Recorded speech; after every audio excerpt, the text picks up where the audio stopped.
habilitados junto ao banco, a exigência é grande, mas na quinta passada o diretor do banco já nos fez a ligação confirmando que todos os documentos necessários nós já tínhamos concluído e que eles estavam somente aguardando a análise do sistema do banco para que então pudesse nos informar para que a gente vá até a praça de Boca do Acre somente para assinar os cartões de autógrafo e então assim a partir daí fazer a movimentação financeira para que o dinheiro que temos lá na conta do FPM possa cair na conta da Folha do Bradesco e assim ser distribuído para a conta dos nossos funcionários. Como acredito que já foi pedido em algum momento na reunião do sindicato de servidores, eu quero aqui só reforçar o meu pedido para que nossos funcionários tenham a compreensão, né, e a confiança de que nós estamos trabalhando para que eles possam receber os seus salários atrasados e daqui para frente nós trabalharmos com a graça de Deus para mantermos os pagamentos em dia.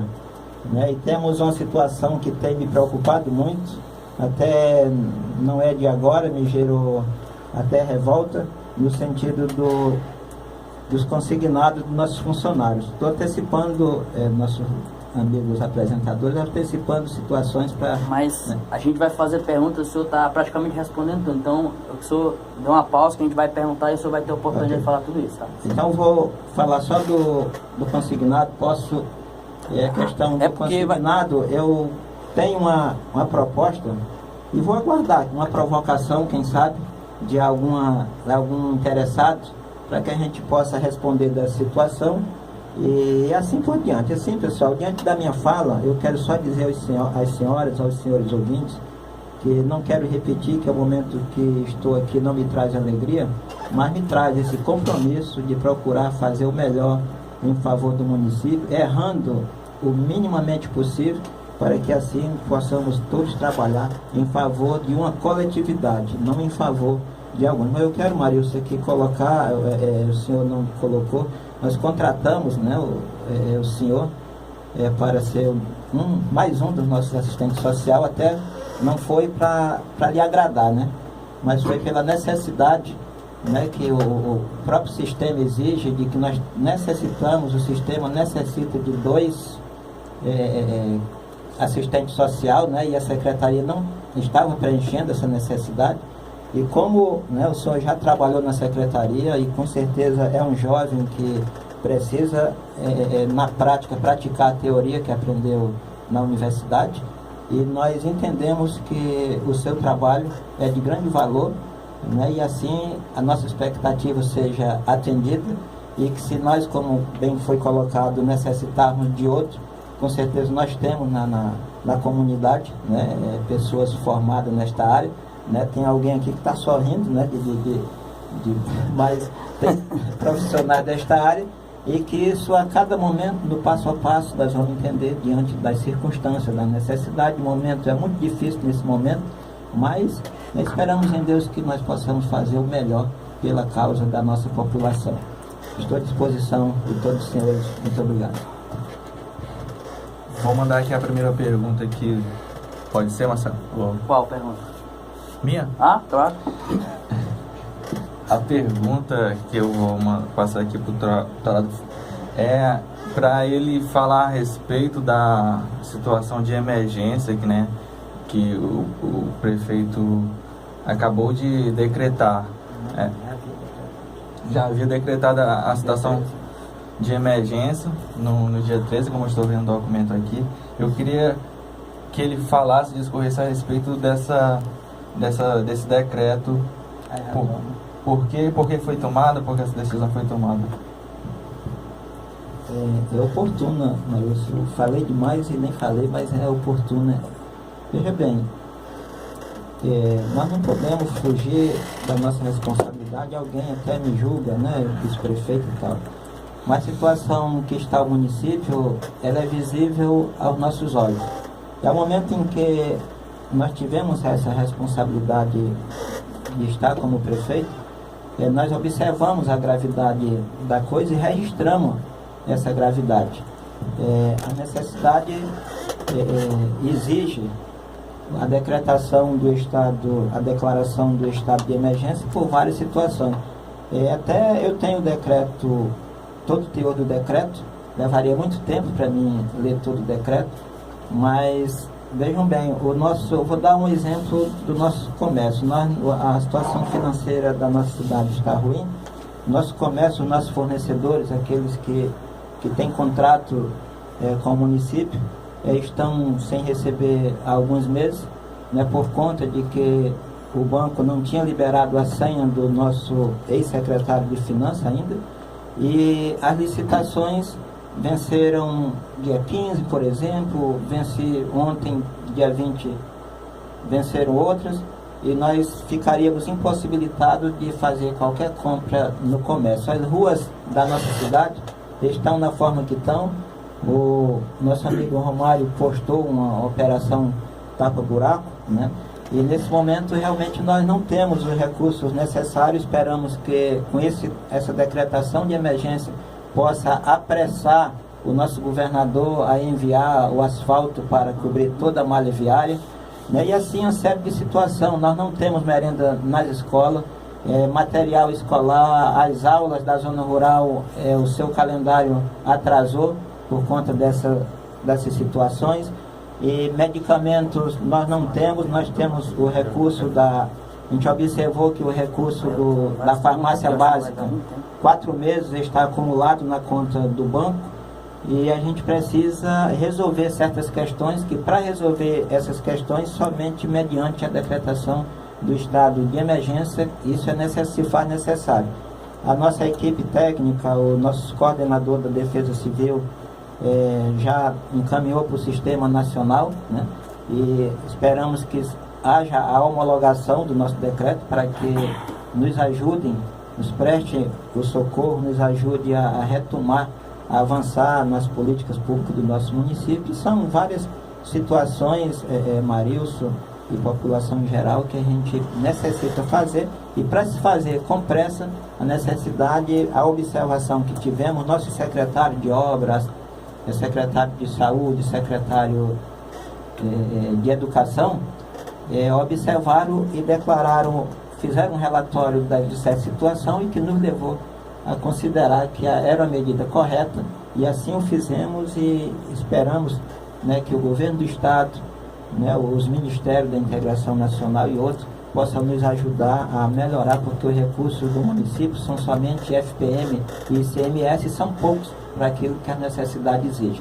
Então a nossa expectativa é de que nós possamos ser alcançados por alguns recursos do Estado ou da União, para que possamos resolver algumas necessidades básicas em favor do nosso município e da sua população.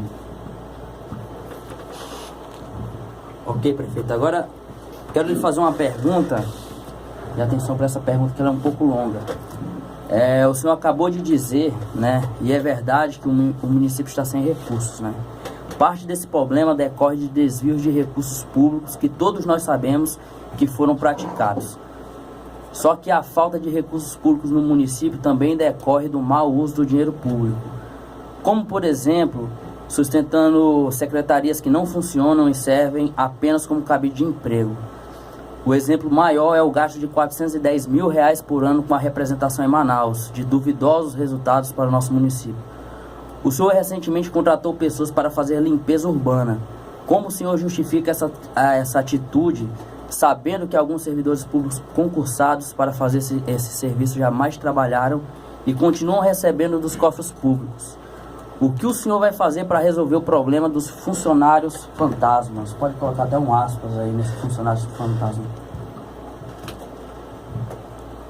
Uma pergunta longa, espero que a resposta seja menor, mas é observado, assim, questão de desvio de recursos públicos, desvio de finalidade da aplicação dos recursos públicos, realmente tem causado certas situações. Eu quero falar nesse momento da situação que você colocou, por exemplo, da necessidade que temos e como aplicar a partir de agora esse recurso nos objetivos que eles implicam. falou da representação, só quero fazer uma observação, amigo Marcelo. Essa é uma programação de despesa, né? Acho que consta do orçamento, programa de 2016, é uma programação de despesa voltada para a representação no valor que o senhor colocou, em torno de 400 mil. Ainda não significa que esse valor foi usado ou que será usado, mas que há possibilidade de se usar até esse limite. O orçamento tem esse programa que permite esse uso. Mas já que o caminho é cortar despesas, não daria para diminuir esse limite? Daí é onde, prosseguindo, né, assim, a título de informação, que é o que nós estamos procurando fazer. Então, como a contenção de despesa é necessária, né, e o programa ele já foi pré-estabelecido, aliás, o orçamento é um programa pré-estabelecido, e você, nesse momento, desde que você não altere o valor final do orçamento, mas você pode manusear as cotas orçamentárias, dotações orçamentárias para outras finalidades. Isso, no decorrer do tempo, você vai vendo o que é prioridade e alocando despesas que estavam programadas para aquilo, trazer para essa necessidade. A questão que o senhor falou da limpeza, um dos problemas do gargalo da nossa cidade, inclusive é motivo da nossa decretação de emergência, é o lixo na nossa cidade, né? E que a nossa população não vai ter que contribuir, colaborar nesse processo de limpeza. Você pergunta como? É uma forma educativa que todos nós do governo, tratei isso ontem com nossos secretários, da gente compartilhar essa necessidade para fazer um trabalho educativo, para mudar a cultura do nosso povo, porque reafirmo, acho que no programa que tive anteriormente, que a obrigação do município, da prefeitura, é retirar o lixo doméstico. Aí está tirando o lixo, aí o próprio morador já tira o lixo do seu quintal e joga todo na rua.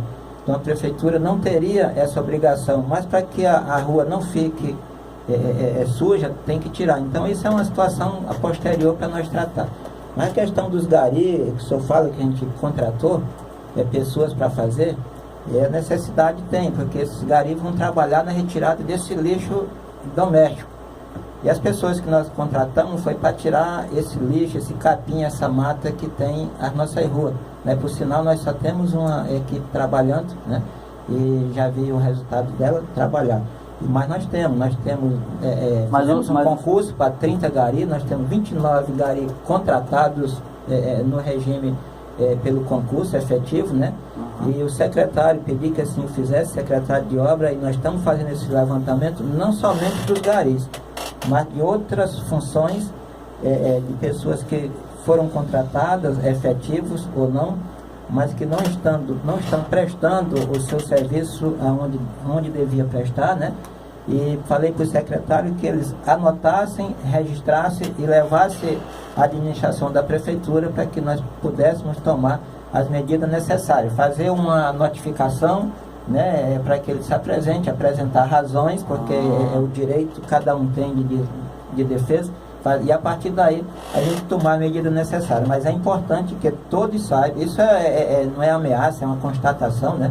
Todos aqueles que estão em casa sem trabalhar ou que estão com desvio de função serão convocados a prestar esclarecimento para que nós possamos colocar todos no lugar certo, que tem situações que de repente poderão ser observadas, legalmente observadas, e pessoas que a gente sabe que recebem, que estão fora do município também, e a gente vai procurar fazer notificação para que eles apresentem suas devidas justificativas. Essa é a nossa proposta e temos que fazer isso. Não sei se respondi a sua extensa pergunta, mas é mais ou menos por aí. Olha só, chegou uma pergunta aqui de ouvinte, ele diz assim, o senhor já falou sobre isso já no finalzinho da sua resposta. Nós, garis que trabalham, quer saber se o senhor vai resolver a situação dos garis que ganham sem trabalhar e os que trabalham em outro setor, porque não é justo 15 fazer o trabalho de 30. E a essência da pergunta é em relação a cortar gastos. Então, acredito que seria mais viável, se já que foram contratados mais, que demitissem ou colocassem para trabalhar os que estariam parados. Mantendo eles no emprego, não vai cortar gastos, apenas aumentar. A gente sabe também a necessidade que a cidade tem, né, de passar por uma limpeza. É vergonhoso quando alguém vem de fora, né, que vê a situação dessas ruas aqui. Então, daria para o senhor fazer uma colocação melhor sobre esse comentário desse ouvinte? E também responder diretamente a pergunta que eu fiz, responder novamente de forma mais objetiva. Estamos colocando especificamente a questão dos garis, né? Isso. Obrigado aí a pessoa que fez a pergunta, e pelo que ele fez é no sentido, ele até gari, né? Nós gari, né? Uhum. Eu terminei de responder aqui que o nosso contrato, nós fizemos uma empreita, né? Para limpar os capins, aquele mato que está na rua. E eu vou ser bem sem prejuízo, correndo risco, mas eu terminei de dizer que os nossos garis são responsáveis pela limpeza da cidade no lixo doméstico. Veja bem, se nós colocarmos o nosso gari para fazer essa limpeza na enxada e tal, eles vão levantar um questionamento. Estou falando isso pelo conhecimento da causa. Eles vão levantar um questionamento.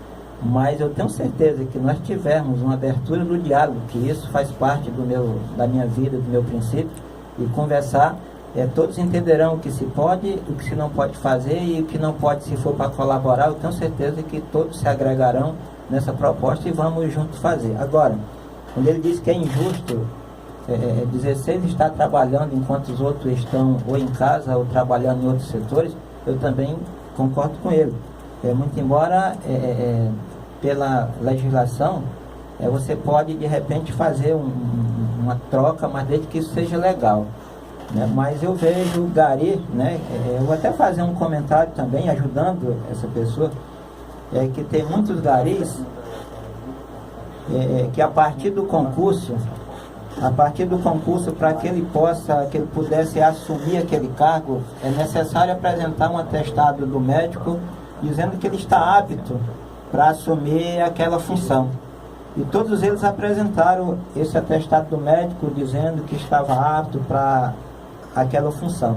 E a partir de sua nomeação, de sua contratação, de repente aparece uma ou outra situação de saúde que se diz impossibilitado de exercer aquela função. Então, como eu falei, e quero responder para você e para essa pessoa, que todos esses casos já estão sendo levantados e serão analisados pelo nosso setor jurídico, setor administrativo, Secretaria de Administração, e que nós vamos rever todos esses casos. E quando você falou corta-gasto, isso é verdade. Nós temos outros funcionários não garis que nós precisamos diminuir, avaliar para que nós possamos pagar em dia aqueles que realmente trabalham.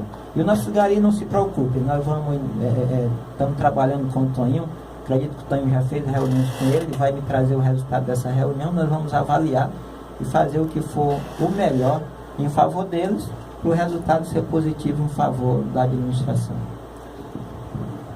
Ok, prefeito. E em relação ao excesso de cargos comissionados e com inoperância, né? Como pretende adotar para resolver esse inchaço na máquina administrativa? Ontem nós pedimos do setor de pessoal que nos passasse a minha assessoria, né? Que nos passasse todo o quadro de funcionário, nos passasse por nomeação, por sistema ou por regime de trabalho, e nos foram passados, né? Contratos temporários, efetivos, comissionados, agentes políticos e tal. E nós temos 90 e quase 100, vou botar na média de 100 cargos comissionados na prefeitura. E não é eu que inicialmente vou fazer essa análise, eu vou só pedir o que eu quero e a pessoa vai fazer e me trazer para a gente fechar ou concluir. Mas a necessidade de cargos comissionados exige que se nomeie. Mas nós vamos diminuir este número e ficarão alguns que nós não necessitamos substituir, mas vamos diminuir, porque tem alguns, como o senhor colocou aí, que realmente são inoperantes, né? Inoperantes quer dizer que não tem atividade. e nós vamos diminuir, até porque nós temos uma legislação a cumprir, que é a Lei de Responsabilidade Fiscal, e nós vamos observar até onde nós estamos. Eu acredito que pelo volume que nós recebemos, nós possamos até já estar atingindo essa situação de 54% da Lei de Responsabilidade Fiscal. Estamos infringindo a lei. Nós vamos sim fazer uma avaliação e de repente a necessidade de cortar os cargos comissionados, não 100%, mas diminuir consideravelmente é uma necessidade no momento.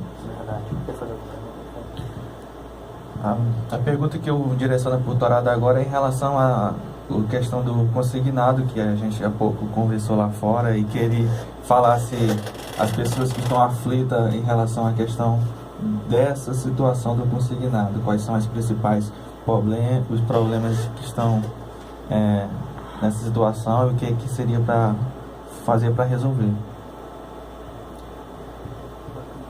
Deixa eu consignado. Eu quase inicio a fala inicial sobre esse assunto. É necessário o nosso servidor conhecer. Consignado aconteceu por força do próprio funcionalismo público exigir, querer que a prefeitura fizesse um convênio com o banco para facilitar os seus financiamentos junto ao banco. E a prefeitura fez um convênio com o banco. Acontece que nessa situação, eu não vou imaginar porquê, mas aí a prefeitura descontava do servidor o valor contratual no banco, descontava do servidor. O banco, eu devo esclarecer que o banco foi conivente com a prefeitura, porque a obrigação seria a prefeitura passar a folha bruta, e lá o banco descontava o valor que o funcionário assinou o contrato com o banco, e a prefeitura, de um certo tempo, passou a enviar para o banco só o valor líquido do servidor sem o consignado, e deixou de repassar esse valor do consignado para o banco. Então demorou 1, 2, 3, 5, não sei quantos meses, mas esse débito do consignado prefeitura para o banco chegou no valor de 900, na casa dos 900 mil. O banco entendeu que era um valor já muito alto, criou um desgaste para o banco. E o que aconteceu? A prefeitura, na minha opinião, eu vou falar até uma palavra, foi irresponsável de não ter repassado esse valor do consignado para o banco. E o banco cometeu um outro ato, que foi quebrar o contrato com o funcionário, né? Porque quem quebrou o contrato com o servidor não foi a prefeitura. A prefeitura foi responsável de não repassar o valor do consignado para o banco, e o banco quebrou um contrato com o funcionário, deixando de ser um crédito consignado para ser um crédito pessoal.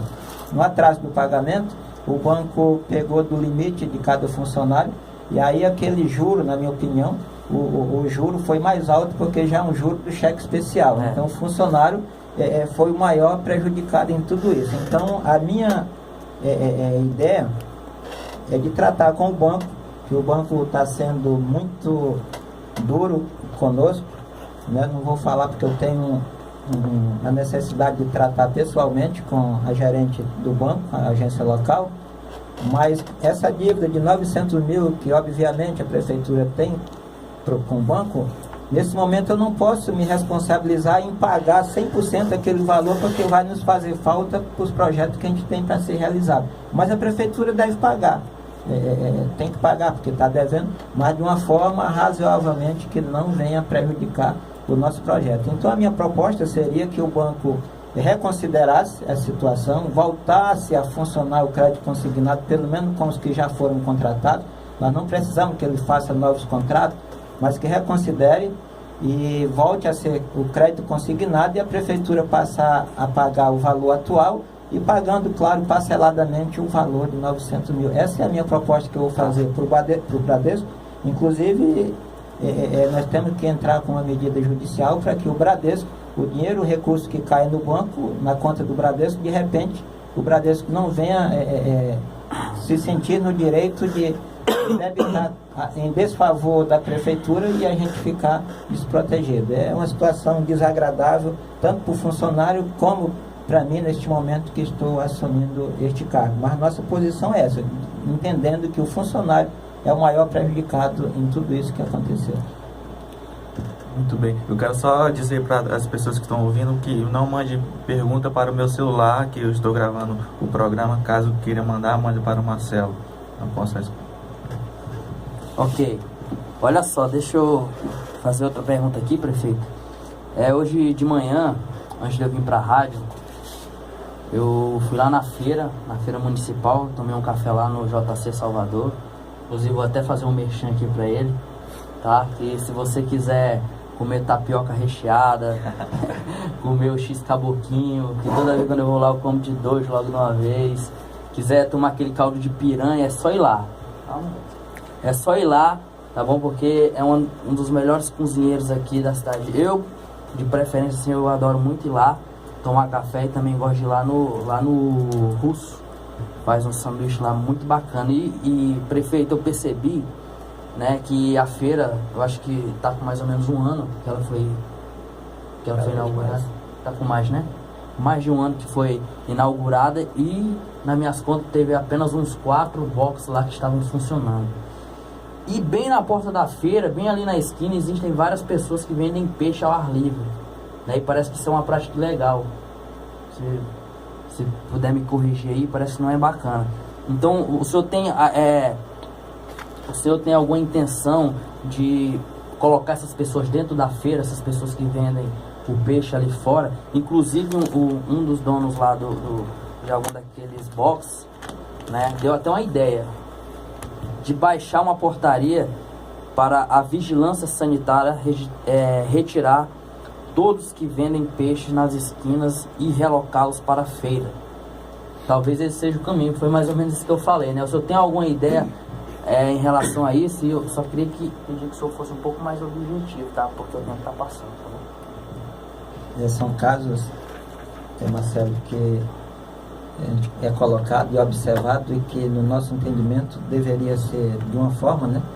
E no entendimento da pessoa que está na atividade pensa de outra forma. Eu fico triste porque a feira, como o senhor colocou aqui, observou, tomou café, tem lá vários boxes, fechados inclusive, né? E possivelmente aqueles boxes já têm um proprietário, entre aspas, né? Mas não abre para funcionamento. E nessa observação, o JC Salvador é a pessoa que tem ajudado lá e criticado essa ausência das pessoas trabalhando, e se ele sair de lá, segundo ele, já postou em Facebook e tal, a feira pode fechar, né? E a gente trabalhou isso já com o novo secretário de abastecimento, produção e abastecimento, onde a feira é vinculada. E essa situação que o senhor fala, só se for por força, não vou dizer de lei, mas por força de decreto, ou alguma coisa que tenha que forçar a barra dessas pessoas que vendem nas esquinas da rua, né?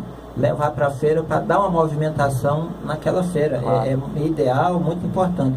Isso é a situação que nós vamos inicialmente, não sei o que o secretário, que nós conversamos, qual é a ideia dele, mas inicialmente convocá-los para uma conversa, ter um diálogo, fazê-los entender, para que se evite a gente usar a força da vigilância sanitária, dos setores responsáveis por essa situação, para que eles vá para lá e colaborem, realmente não por medida da força, mas nós temos essa mesma ideia de fazer com que esses produtos sejam vendidos na feira para dar uma produção, uma atividade, e o objetivo para que a feira foi construída, seja alcançado, né?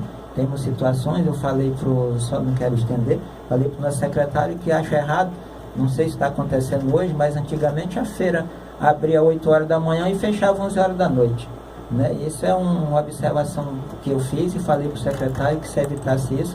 Não vou falar por que era assim, mas nós queremos que não seja assim, que o objetivo seja alcançado, que é a venda de produtos, tal, peixe, etc., porque tem espaço. A feira tem espaço para receber todas essas pessoas. Isso a gente sabe que tem, e nós vamos procurar primeiro conversar e depois, se for necessário, a força, as medidas por decreto, vigilância sanitária, nós vamos fazer sim. O que for preciso, as críticas produtivas, as ideias, nós vamos receber para que a gente possa desenvolver um trabalho melhor. Beleza. Em cima dessa pergunta aí, Torado, eu queria saber se existe a possibilidade de fazer um levantamento desses boxes que não estão em desuso, né? E que poderiam fazer a desocupação dos mesmos, se caso fizesse a averiguação que aquela pessoa não teria necessidade de ter aquele box e destinar para uma pessoa que... Inclusive você tem esse trabalho de fazer isso como assistente social. Eu queria fazer essa pergunta, se existe essa possibilidade de fazer isso. Essa avaliação. Já está sendo avaliado. Eu quero só anunciar que já está sendo avaliado. O secretário de abastecimento, produção, né, que é o DI, né? Existe a possibilidade ele de já desocupar? vai fazer, dar um prazo, se quer trabalhar, dar um prazo, isso aí ele já está autorizado a isso, já está sendo avaliada a situação. Muito bem. Muito bem, doutorado. Olha só, em relação à merenda escolar, o senhor já falou no início do programa, né? A gente sabe que isso foi uma das piores marcas que deixou essa última administração aí, foi a falta da merenda, né? E não só os próprios pais de alunos, os alunos, né? Inclusive, quando eu trabalhava no Conselho Tutelar, a gente também batalhou contra isso, foi uma causa que a gente fez, não sei nem se pode falar o nome do Didi aqui, que também foi um dos que... Pode falar, né?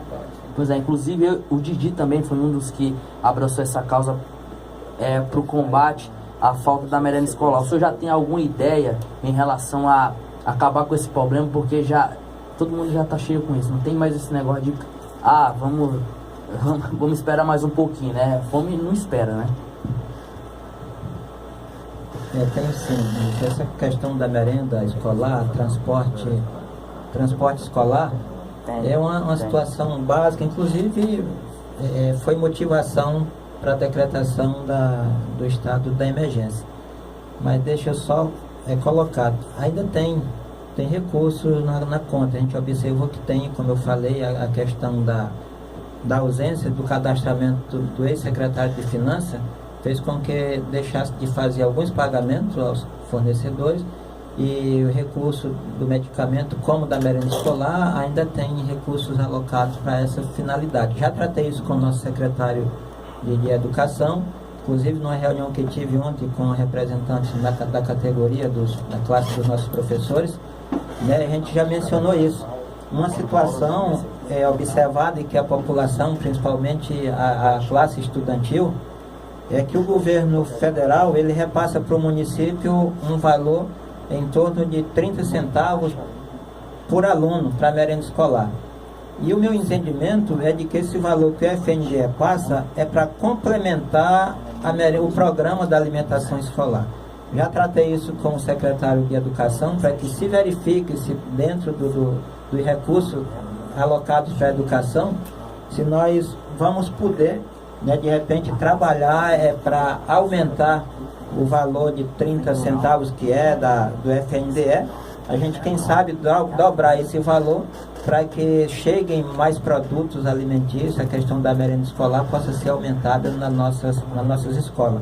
É complicado se nós ficarmos dependendo somente do recurso do FNDE, porque é 30 centavos por aluno e não dá para fazer uma merenda do aluno hoje, um din-din, eu acho que é 50, R$1, né? Então é muito difícil, mas a prefeitura, já trabalhei com o secretário de Educação para nós verificarmos uma possibilidade de comprarmos uma merenda independente do valor dos recursos do FNDE.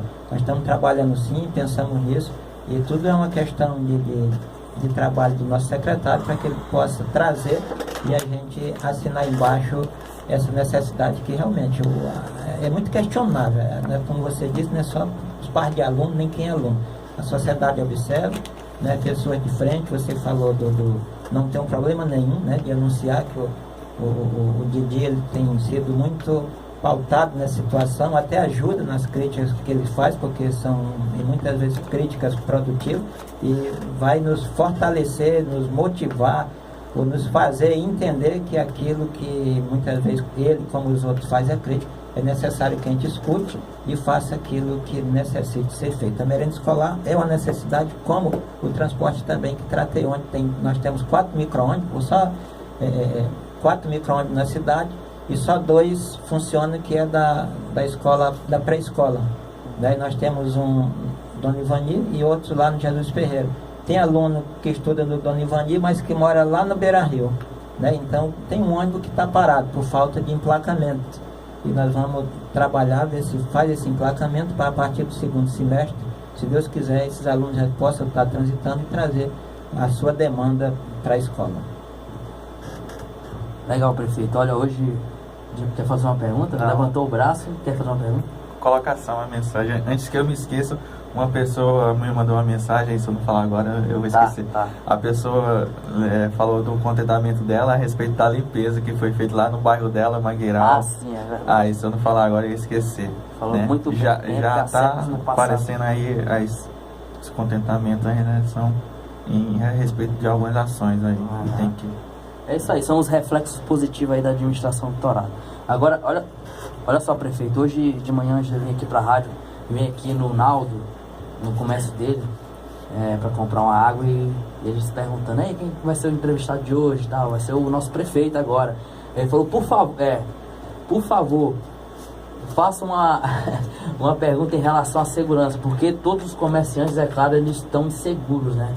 Eles, principalmente aqueles comerciantes que não moram no próprio comércio, até mesmo aqueles que moram em cima do comércio, como é comum aqui, né? De estarem seguros, porque praticamente toda semana um comércio aqui é arrombado, né? Ele é invadido durante a noite. Então, o que o senhor tem aí para segurança pública, né? Para tentar diminuir esse problema aí, porque tá um problema sério, né? É problema de cidade grande, né? Esse negócio de estar arrombando lojas, né? Tanto de roupa quanto comércio. É uma situação que não seria comum, né, no município como o nosso, mas infelizmente nós temos observado. Deixa eu só ler aqui um texto, Marilson, uma situação nos considerando do nosso decreto, tem aqui: falta de segurança pública, de efetivo da Polícia Militar que atenda às demandas locais, ausência de delegado civil, ausência de juiz de direito, de representante do Ministério Público. Tudo isso são fatores que poderia inibir, né, a situação, essa infringência dos nossos delinquentes, em sua maioria menores de idade, né, infelizmente. Eu fiquei triste, eu quero comentar à população que eu fiquei triste porque eu fui dos maiores, a Polícia Militar sabe disso, eu fui um dos maiores lutadores em favor da segurança no nosso município. E uma certa vez por necessidade, eu contrariei o secretário de Segurança em uma reunião com o governador, né, e fiz uma agenda que todo dia já estava quase sócio do comando militar lá em Manaus, a gente lutando para que melhorasse a nossa segurança, e em certo momento nós conseguimos. E a gente sabe, e hoje nós não temos delegado, né, não vou nem falar justificativa, porque pode algum delinquente entender alguma coisa e praticar de forma errada, mas nós tínhamos como comandante do destacamento de Pauni aqui, nós tínhamos o sargento, conhecemos o sargento Cunha, Dilson, como eu chamo, e que viajou para a Boca do Acre, e eu gostaria e preciso que ele continuasse, apesar que ele continuasse aqui, e não me deu um bom dia, ou um até logo, ou um adeus, né? Viajou sem nos comunicar, é uma questão súbita, né? Não sabia dos acordos que ele tinha com a administração anterior, mas a necessidade se faz de fazer alguns compromissos para manter uma pessoa trabalhando em favor da nossa segurança, e ele viajou e dá um desgaste assim para a gente. Aí de repente alguém que só foi o Torado chegar lá e já mandou o Edilson embora. Um exemplo que eu estou dando, e não é isso, quer dizer que não é isso. A gente precisa de austeridade nesse momento, uma pessoa que use de força para fazer nesse momento uma repressão, já que a educação não tem sido alcançada a essas pessoas, esses menores delinquentes, mas não só os nossos comerciantes, mas as famílias hoje. Antigamente a gente dormia de porta de janela aberta, hoje se deixar uma estaca sem prego já pode arriar a cerca toda, e é uma situação muito complicada, e nós necessitamos de manter a nossa segurança. Eu tratei ontem com um policial militar, né, e tratamos disso.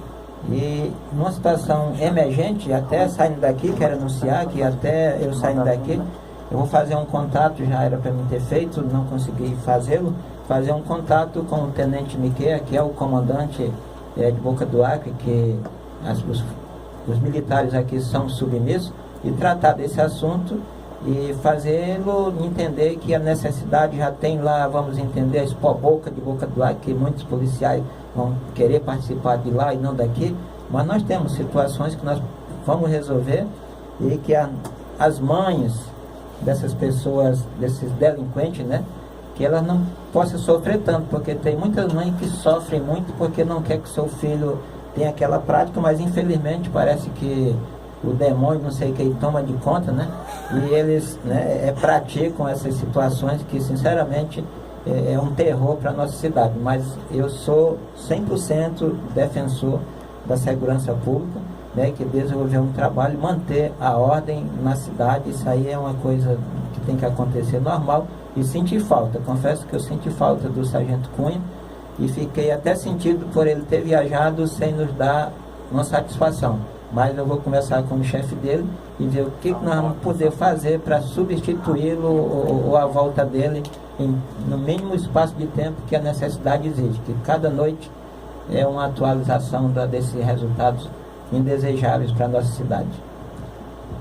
Olha só, prefeito, por falar em segurança pública, a gente estava até conversando antes de começar o programa, né? Inclusive no começo do programa até tirei uma onda em relação à operação, que não era a operação tapa-buracos, era a operação tapa-crateras, né? Porque no caso de Paulinho aqui é outro nível. Total. Isso. E o senhor teve o azar, né, de tentar resolver o problema ali nas Quatro Bocas, né? Passando aquele barro lá e de repente chove. Daí os esquerdistas, aqueles que são radicalmente contra a sua administração, começam a tirar fotos e publicam no Facebook e fala isso e fala aquilo. Poucas críticas construtivas, né? E a outra só para criticar mesmo. Eu também entendo que foi um azar, né, de ter chovido logo naquele dia, né? E vamos ver um pouco assim pro lado da nossa população que necessita dessas vielas aí pra gente poder ir de um lugar pro outro. Numa situação como aquela, onde ficou praticamente intrafegável de moto, principalmente eu que tenho uma bizinha, né? Eu trabalho no cartório extrajudicial e eu todo dia, né, da semana eu preciso ir pro meu trabalho. E tem muita gente que trabalha lá embaixo também, que mora aqui em cima. Vendo uma situação como aquela, a gente ainda não acabou o nosso inverno, né? Chove durante a noite e não dá tempo de enxugar durante o dia. E a gente tem a obrigação mesmo de ter que passar por dentro da pista. A gente sabe que existe uma lei municipal que proíbe isso, eu não sei qual é o número da lei, inclusive tem uma placa lá, se não tiver apagado ou caído, um decreto, né, proibindo a passagem de veículos ali dentro. Mas num caso como esse, o senhor não entende que é um mal necessário a gente ter que fazer isso aí? Porque quem tem carro, tudo bem, né, ainda dá para passar ali, mas quem tem moto pequena, e quem vai a pé, e quem vai de bicicleta, né? Será que o senhor está pensando durante o seu mandato, o seu governo agora, fazer uma exceção contra isso, ou o senhor é contra a passagem ali por dentro, ou se o senhor vai apresentar uma solução para isso? O que o senhor tem, né, em relação a isso pra gente? Notícia boa, por favor. Primeiro, você falou ali da situação do azar, né? Até comentamos na última reunião com o secretário, né? O secretário de obra, a vontade dele fazer, o senhor falou da Irruela e tal, que a cidade toda realmente está quase intrafegável, né? As vielas, né? E a gente tinha combinado com ele que tem duas ruas, principalmente agora, vocês falaram aqui a pessoa lá do Mangueiral, não sei se é a mesma rua onde eu moro, né? É da escolinha. Mas é a rua da escolinha que dá para se ligar lá da entrada da TV para a escolinha, e o micro-ônibus não faz aquela volta pelo Dona Ivani para poder pegar o pessoal do Bairro Novo. E a gente contratou inclusive essa equipe que o senhor falou para limpeza, né? Para tirar o lixo e depois fazer o serviço de aterro naquelas crateras. E o secretário de obra acertou comigo e disse: então vamos fazer o seguinte, enquanto eles limpam, eu preciso tapar aqueles buracos das Quatro Bocas, né? Aí eu deixei ele à vontade, porque eu tenho dado essa autonomia aos nossos secretários. E por infelicidade, né, eu não sei se por falta de observação dele, ele colocou o bairro com a melhor das intenções, né? E veio a chuva e que trouxe um prejuízo para todos nós, né? Eu peguei uma carona com um carro, um Jeep daquele menino que trabalha na construtora, E achei até legal porque eu gosto da lama, eu sou realista, eu gosto de Opa! E ele balançou.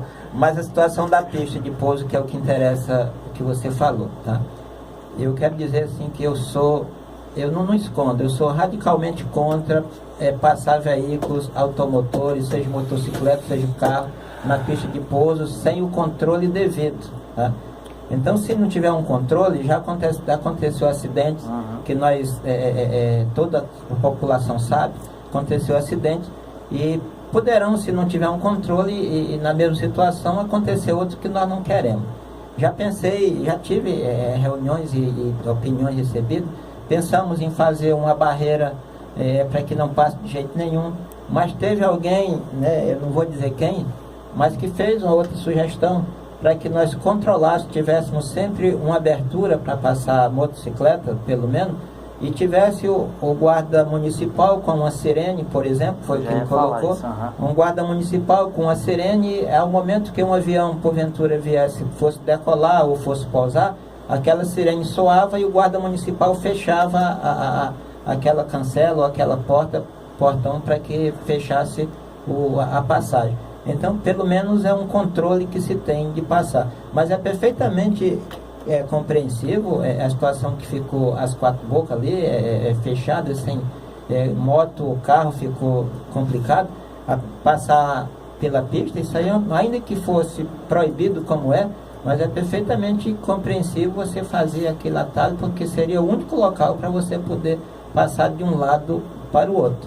Mas o controle da passagem, eu vejo que é necessário, e a opinião, a ideia que essa pessoa me colocou, até então, a gente está pronto a receber a ideia, mas até então, para mim, foi a mais viável que eu encontrei. Você não pode fechar 100%, mas abrir uma passagem que seja controlada, né, com um guarda municipal, com uma sirene, alguma coisa do tipo. Inclusive, tem aquelas guaritas que eu me lembro que até eu construí, e não funcionou, não serviu, mas elas poderão servir, poderão funcionar e servir. Coincidentemente, era essa ideia que eu ia propor para o senhor, porque... E os guardas municipais, né? Quantos existem na cidade? Quantos estão trabalhando? Né? Quantos poder... Pois é, a situação semelhante aos do Gari, né? As dos Garis. Então, quanto que eles não podem ajudar a gente, né? Também em relação a isso? Uma ideia bacana que essa pessoa... Quem foi a pessoa que teve essa ideia? Pode. Foi o meu filho Lenoir. Ele tem me ajudado muito nesse momento e foi ele que me deu essa ideia, né? Até então, para mim é melhor. É inteligente o homem, né? Teve a ideia parecida a minha. Olha só, eu quero fazer uma última pergunta. Eu juro que é a última pergunta. Depois se tu quiser fazer a tua. Só concluir, beleza. Então eu quero lhe fazer uma pergunta, também é um pouco longa, prefeito. Que é o seguinte, todos nós sabemos que o senhor assumiu a prefeitura querendo corrigir todos os erros da gestão anterior. E eu, pessoalmente, parabenizo por isso. Então, por isso que eu lhe pergunto. A distribuição ilegal de terrenos que foi feita pela dona Maria Barroso, o senhor pretende tomar de volta, já que eles foram entregues e distribuídos ilegalmente? Assim, os terrenos, quer dizer o seguinte, assim, não vamos, eu vejo assim, terrenos que foram dados de forma irregular pela administração, eu vou usar essa fala. Nós temos situações que a população deve compreender, que realmente são situações frustrantes, né? Naquele momento que eu estive por aqui, nós falamos, vocês fizeram perguntas, que eram perguntas já previamente elaboradas, né? Sobre a situação da moradia.